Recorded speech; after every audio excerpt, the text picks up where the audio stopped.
it dwells as yet. That he take a sword and try to propagate with that will do little for him. He said, first you must get your sword. And how do you get your sword? Through the intellect, through reasoning.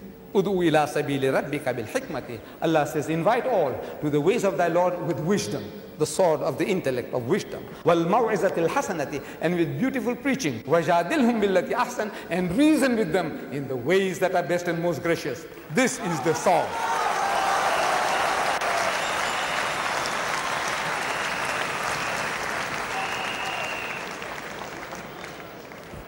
This is the last point that I can handle in the time given to me. Dr. Sharur said Muhammad was not an ummi. He was a literate man. And he lied again about the history of Islam, that at Hudaybiyah, Muhammad changed the words to Muhammad ibn Abdullah instead of Muhammad Rasulullah. What the Holy Prophet Muhammad did was, he is instructing the scribes when the Quraysh, the pagans, the mushriks, when they objected to Muhammadur Rasulullah, Muhammad sallallahu alaihi wasallam, he told the scribe, cut off Muhammad Rasulullah. So the disciple, in love and feeling, they said, no, we can't cut it off with our own hands.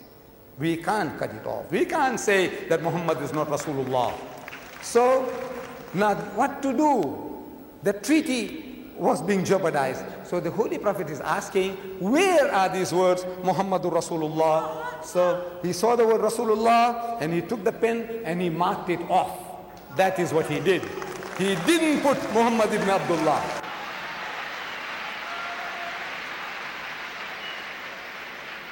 You see, what we need for things like this, discussions like this, we need more time.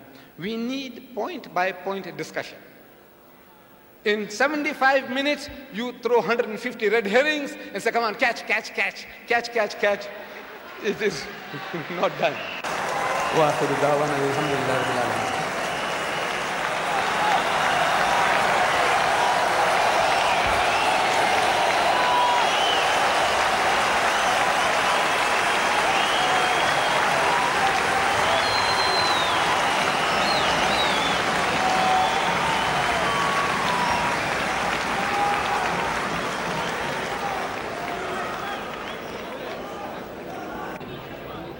I'm going to select papers from this basket which have questions on them, and I'm going to read out some of the questions. It's going to be impossible to go through all the questions. So the stewards who are collecting questions, I don't think we'd be able to go through those questions which you are collecting, so it's really pointless. First question to Dr. Sharosh. Jesus forgave the women caught in the act of adultery.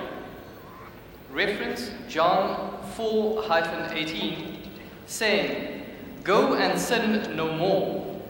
If Jesus was part of the triune Godhood when Adam and Eve disobeyed him and the Holy Ghost, then why did Jesus not intervene, being the embodiment of love, and forgive Adam, Eve, and the serpent, saying, go and sin no more?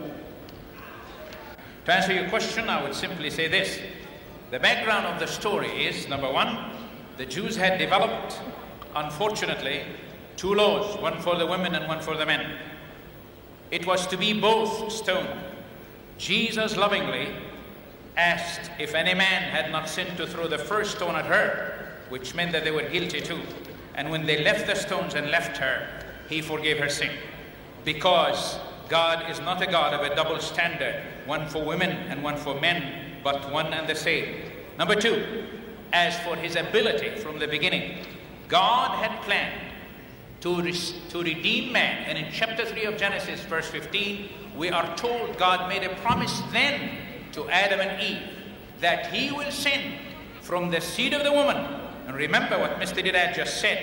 Miraculously, not the seed of man, notice, but the seed of the woman, one who will crush the serpent's head. And it was Christ, Jesus of Nazareth, fulfilling this promise, who did that on the cross by dying for sinners, all sinners, not just Adam and Eve. Thank you.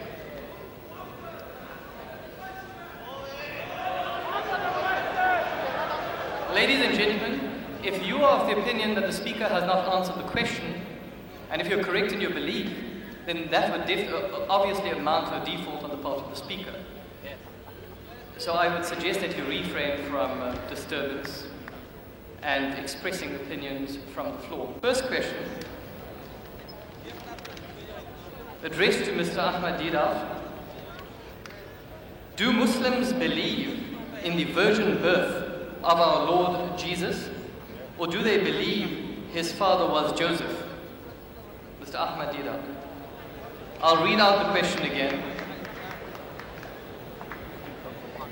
Do Muslims believe in the virgin birth of our Lord Jesus, or do they believe his father was Joseph? The question, whether we Muslims believe, the question is our Lord. Now we don't believe that their Lord, in the virgin birth of our Lord Jesus, we don't